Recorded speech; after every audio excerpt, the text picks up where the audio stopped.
যে যা গাড়ি নাকি এখান থেকে ঝাড়গ্রাম থেকে যায় কলকাতায়, সব গাড়ি নাকি মা দুর্গা ট্রাভেল এজেন্সি কিনে নেয়। ঠিক বলছি তো? হ্যাঁ, সব গাড়ি মা দুর্গা ট্রাভেল এজেন্সি।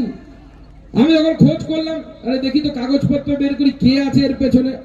যেখানেই যাচ্ছি সেখানেই রাজীব, যেখানেই যাচ্ছি সেখানে রাজীব। রাজীব গান্ধী একসময় বোফোর্স কেলেঙ্কারি করেছিল, এই রাজীব অত দূর যেতে পারেনি, এই গাড়ি কেলেঙ্কারি করে বেড়াচ্ছে, বাস কেলেঙ্কারি। যেখান থেকে বাস যায় সব বাস তাকে কিনে নেয়। আবার শুনলাম নাকি নিজে করে না, নিজে একটু পেছনে থাকে, নিজের স্ত্রীকে নাকি এগিয়ে দিয়ে দেয়। প্রতিমা সোরেন ওনার স্ত্রী সম্ভবত, তাকে এগিয়ে দেয় যে তিনি সমস্ত গাড়ি করবে।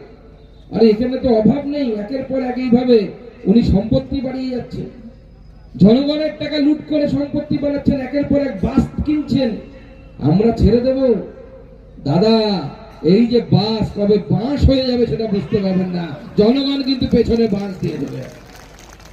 এই বাঁশ বাঁশ হয়ে যাবে, তখন চিৎকার করবেন ছেড়ে দে বা কেঁদে বাঁচি। বিজেপি ধরলে তো যেমন তেমন, জনগণ ধরলে কিন্তু খুব মুশকিল। জনগণ, জনতা জনার্দন হচ্ছে আমাদের মালিক, জনতা জনার্দন আমাদেরকে এই জায়গায় হিসেব হবে, সেই ব্যবস্থা আমরা করব। এখন চোর ভাইপো সব জায়গায় ঘুরে বেড়াচ্ছে, ভাইপোকে চেনেন তো আবার আপনারা? হ্যাঁ, ভাইপোর মহিমা কীর্তন এখানে পৌঁছে গেছে তো নিশ্চয়। ভাইপোর কাজ কি গোটা বছর খুঁজে পাবেন না, গোটা বছর জিম করবে, আরো কি সব করে সেগুলো আপনাদের সামনে বলতে পারবো না, একটু কান খোলে রাখবেন, আপনারা খবর পাবেন কি সব করে। গোটা বছর ঘুরে দেখবেন না, ভোটের আগে একদম সেজে গুজে বাবু বেরিয়ে পড়বে। এখন আবার কি করেছে, মঞ্চতে হয় না, মঞ্চের মাঝখান দিয়ে একটা লম্বা র্যাম্প বানিয়েছে, র্যাম্প। ফ্যাশন শো যেরকম থাকে কিনা, যেখানে মেয়েরা হাঁটে ফ্যাশন শো সময়, আপনারা টিভিতে দেখেছেন মনে হয়, সেরকম ভাইপাও মাঝখান দিয়ে হাঁটছে। সারা বছর খেয়ে মধু, ভোটের সময় এসেছে যদু। ভাইপোর হচ্ছে সেই অবস্থা, সারা বছর খেয়ে মধু, ভোটের সময় এসেছে যদু। আর এই যদু বলছে জনগণকে যা বলবো জনগণ নাকি তাই বিশ্বাস করে দেবে। এখন ভয় পাচ্ছে, এসআইআর হচ্ছে, এসআইআর বলছে বন্ধ করে দেব। কেন বন্ধ করে দেবো? মানি না এসআইআর। এসআইআর কেন হচ্ছে? বিজেপি এসআইআর করাচ্ছে। এসআইআর তো নির্বাচন কমিশন করাচ্ছে, 1952 সাল থেকে হয়, আজকে নতুন হচ্ছে এরকম নয়।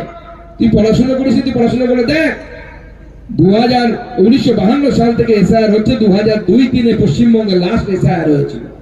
সেই এসআইআর কি বলছে, যারা ভারতের নাগরিক তারা ভোট দেবে, যারা ভারতের নাগরিক না তারা ভোট দেবে না। তো হক কথা, সত্যি কথা। তো ভারতের নাগরিক নাই তো ভারতবর্ষের পশ্চিমবঙ্গের মুখ্যমন্ত্রী কি হবে, ভারতবর্ষের প্রধানমন্ত্রী কি হবে সেটা নির্ণয় করবে। অন্য কেউ কি নির্ণয় করার উচিত? কি মনে হয়, বাংলাদেশের লোকেদের নির্ণয় করা উচিত যে পশ্চিমবঙ্গের মুখ্যমন্ত্রী কে হবে, না ভারতবর্ষের লোকেদের নির্ণয় করা উচিত? কি মনে হয় আপনাদের? ভারতবর্ষের লোকেদের সেই অধিকার সংবিধান দিয়ে গেছে যে তারা ভারতবর্ষের লোকেরা কে নির্ণয় করবে যে প্রধানমন্ত্রী কে হবে, মুখ্যমন্ত্রী কে হবে। আর তারা বলছে বিজেপির নেতারা, অর্থাৎ আমরা নাকি দিল্লির নাকি দালালি করি। আর আমরা দিল্লির দালালি করি না, আমরা নরেন্দ্র মোদীর ভক্ত। হ্যাঁ, আমরা 100 বার স্বীকার করছি আমরা নরেন্দ্র মোদীর ভক্ত, কারণ আমাদের নরেন্দ্র মোদী 80 কোটি মানুষকে 2029 সাল পর্যন্ত ফ্রিতে রেশন দেওয়ার ব্যবস্থা করেছে, সেই জন্য আমরা নরেন্দ্র মোদীর ভক্ত। কোথায় যাবেন ভেবে রাখুন, কোথায় পালাবেন ভেবে রাখুন। যদি তৃণমূল কংগ্রেস নামক এই শক্তিকে যদি আমরা তাড়াতে না পারি, আপনার বাড়ি ঘর সমস্ত কিছু লুট হয়ে যাবে। আপনার মনিকা মাহাতোর সাথে যে ঘটনা ঘটেছিল, সেই ঘটনা আপনার ছেলে মেয়ের সাথে, আপনার মেয়ের সাথে ঘটতে বাধ্য হবে। তার জন্য লড়াইয়ের জন্য প্রস্তুত হন। পাশের দেশ বাংলাদেশ, এখান থেকে হয়তো অনেকটা দূরে, আমার বাড়ি যেখানে সেখান থেকে সামান্য দূরে। কি হচ্ছে সেখানে? দীপু চন্দ্র দাস, খোকন দাস, তাকে মেরে দেয়া হলো, জীবন্ত জ্বালিয়ে পুড়িয়ে দেয়া হলো, গলায় দড়ি ধরে টাঙিয়ে দেয়া হলো। তৃণমূলের মুখে রা নেই, একটাও কথা বলছে না। দোষ কি তার? সে হিন্দু, সেই জন্য পুড়িয়ে দেওয়া হলো। ঢাকার রাস্তায়, ময়মনসিংহের রাস্তায় টাঙিয়ে দেওয়া হচ্ছে।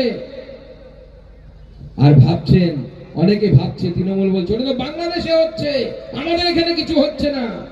তাদের জন্য বলে রাখি, মুর্শিদাবাদে গেছিলাম আমি, 5 ঘন্টা ছিলাম গরম রোদের মধ্যে। মুর্শিদাবাদে আমরা দেখেছি কি ধরনের ঘটনা ঘটেছে।